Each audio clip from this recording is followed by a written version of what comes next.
السلام علیکم بچوں، کیا حال ہے؟ ٹھیک ہے؟ اچھا، آج کی کہانی احسان کا بدلہ ہے۔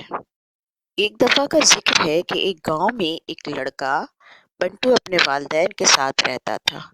اس کے ماں باپ بڑے غریب تھے۔ ان کا گزر بسر بڑی مشکل سے ہوتا تھا۔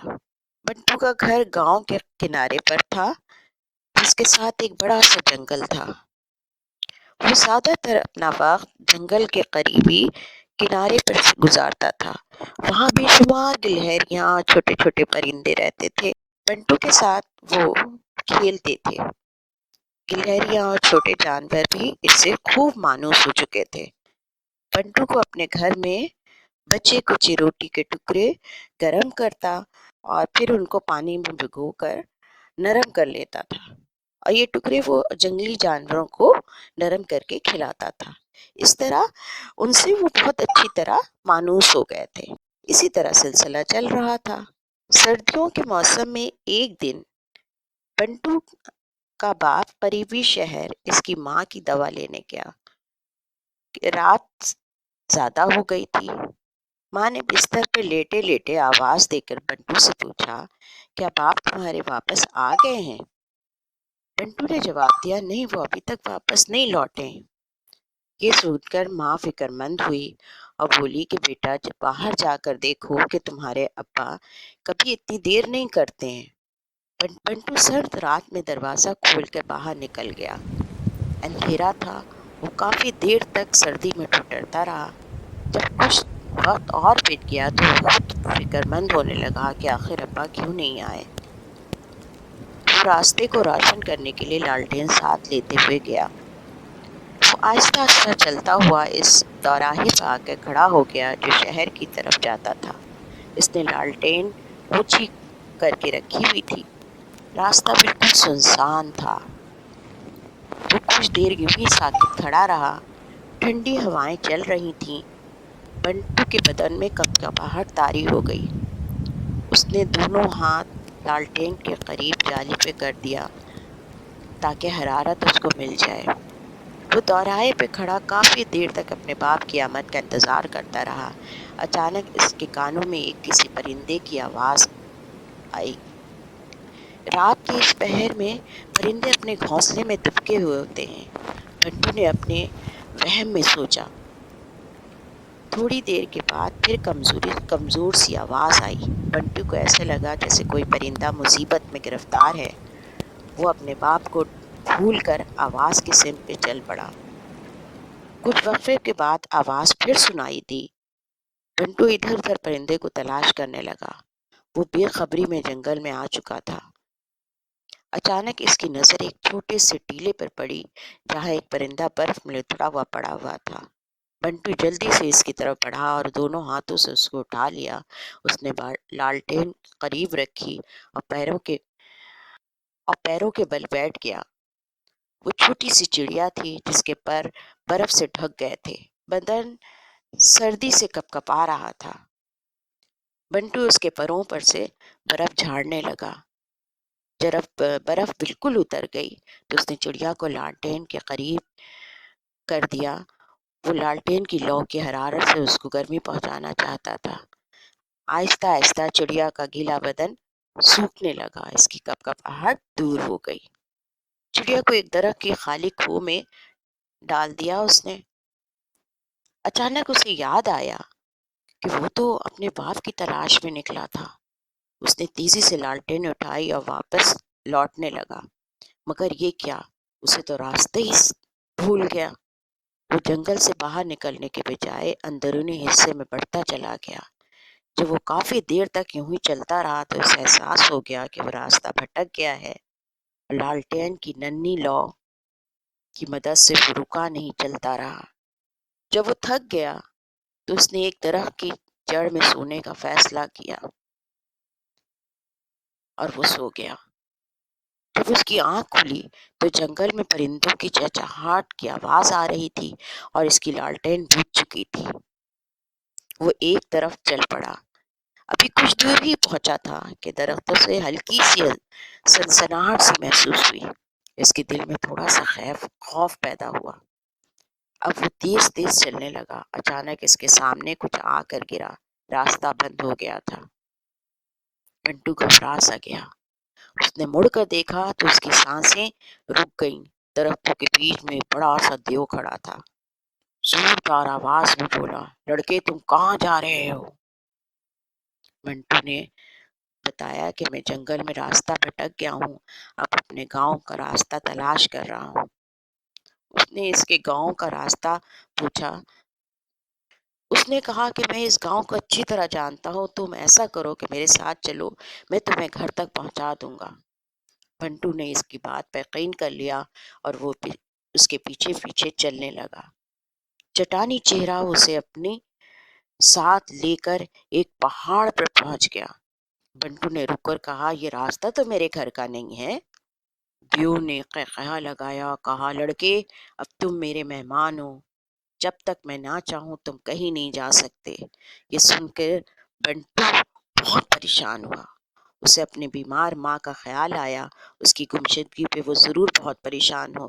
اس نے واپس لوٹنا چاہا لیکن دیو نے اس کے سب راستے بند کر دیے۔ بنٹو کو مجبوراً اس کے ساتھ رہنا پڑا۔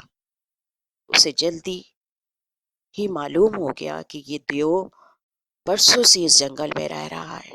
اسے جلدی ہی معلوم ہو گیا کہ یہ دیو جنگل میں رہتا ہے۔ بنٹو کو اس نے اپنے چہرے پر سے پودوں کو صاف کرنے کی ذمہ داری لگا دی۔ وہ سارا دن دیو کے چہرے کو پودے سے صاف کرتا، اسی کام میں دن گزر جاتا۔ جب دیو سو جاتا تو کہیں سے گلہریاں وہاں آ جاتی ہیں اور خوب مستیاں کرتی۔ بنٹو کو اپنے گھر کے پاس جنگل والی گلہریاں یاد آتی تھیں۔ وہ خاموشی سے بیٹھا انہیں دیکھتا رہتا۔ گلہریاں کئی دفعہ ان کے پاس سے قریب سے گزر جاتی، مگر بنٹو ٹس سے مس نہ ہوتا۔ وہ خاموشی سے بیٹھا ہوا انہیں گھورتا رہتا۔ ایک دن وہ اسی طرح اداس بیٹھا ہوا تھا کہ جنگل کا دیو گہری نیند سو رہا تھا۔ گلہریاں وہاں آئیں اور چھل کود کرنے لگیں۔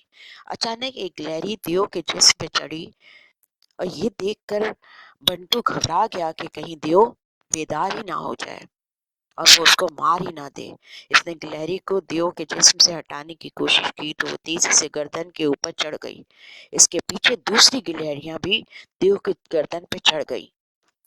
بنٹو یہ منظر دیکھ کر پریشان ہو رہا تھا کہ اچانک وہ چونک اٹھا کہ ایک گلہری نے دیو کی گردن کے کسی حصے سے ایک گول چھلا نکال لیا۔ وہ گول چھلا منہ میں دبائے کھینچ رہی تھی۔ یہ دیکھ کر دوسری گلہریاں بھی اس کے ساتھ آ گئیں اور چھلا کھینچنے میں مدد کرنے لگی۔ کچھ ہی دیر میں وہ گول چھلا کھینچنے میں کامیاب ہو گئی۔ اس چھلے میں کئی چابیاں لٹک رہی تھی۔ بنٹو اب پریشان ہونے کے بجائے حیرانی سے دیکھ رہا تھا۔ گلہریاں وہ چابیاں والا گچھا لے کر بنٹو کے قریب پہنچی۔ بنٹو کو سمجھ آ گیا وہ چھلا اسے دینا چاہتی ہیں۔ بنٹو نے آگے بڑھ کر سوچا کہ چھلا لے لوں اور پھر دیکھتا ہوں کیا کرنا ہے۔ وہ خاصی وزنی تھا۔ گلہری نے اس کا پائچہ کھینچنے لگی۔ بنٹو گلہری کے پیچھے پیچھے چلنے لگا۔ اب گلہری ایک طرف بھاگتی جا رہی تھی اور جلدی وہ ایک دیو قامت دروازے کے قریب پہنچ گیا جس پہ ایک بڑا تالا لگا ہوا تھا۔ بنٹو کو لگا کہ اس دروازے کے پار اس کی آزادی موجود ہے۔ اس نے جوش میں قفل پہ چابی لگائی اور زور لگانے لگا۔ تالا زنگ آلود تھا، بہت دیر کے بعد کھلا، لیکن بہرحال وہ کھل گیا تو اس نے پورا زور لگا کر دروازہ کا پٹ کھول لیا۔ وہ کوئی بند کمرہ تھا۔ اسے کمرے کے اندر ایک چھوٹی سی لڑکی دکھائی دی جو گھٹنوں میں سر دیے بیٹھی ہوئی تھی۔ بنٹو لپک کر اس کے پاس پہنچا۔ ننھی لڑکی بنٹو کو دیکھ کر بہت حیران ہوئی۔ بنٹو نے اس کا بازو پکڑ کے اسے باہر کھینچا اور وہ کھینچتی چلی گئی۔ میری طرح دیو کے قید میں ہو؟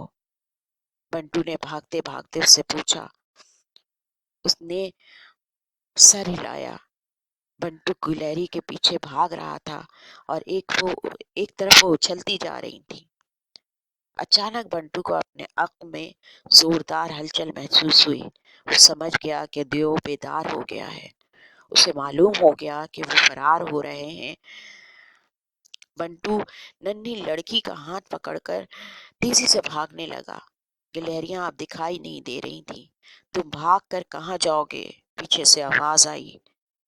بنٹو نے ہمت نہیں ہاری اور بھاگتا رہا۔ اچانک تیز ہوا چلنے لگی۔ میں تم کو گہری کھائی میں پھینک دوں گا، جنگل کے دیو نے چیخ کر کہا۔ وہ اپنا منہ کھول کر تیز تیز بھاگنے لگا۔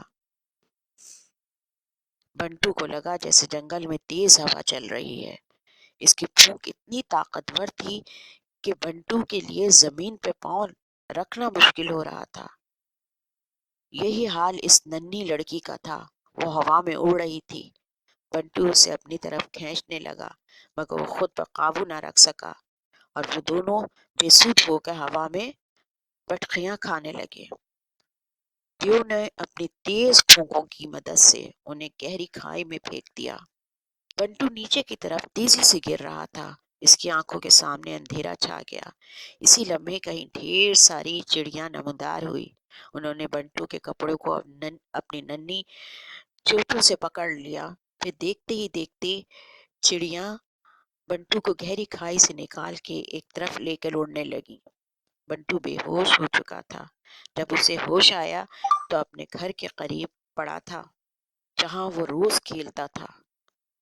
اس کے قریب کئی گلہریاں موجود تھیں اور وہ چڑیا بھی فضا میں اڑ رہی تھی۔ بنٹو کو لگا جیسے اس نے کوئی ڈراؤنا خواب دیکھا ہے، مگر یہ خواب نہیں تھا۔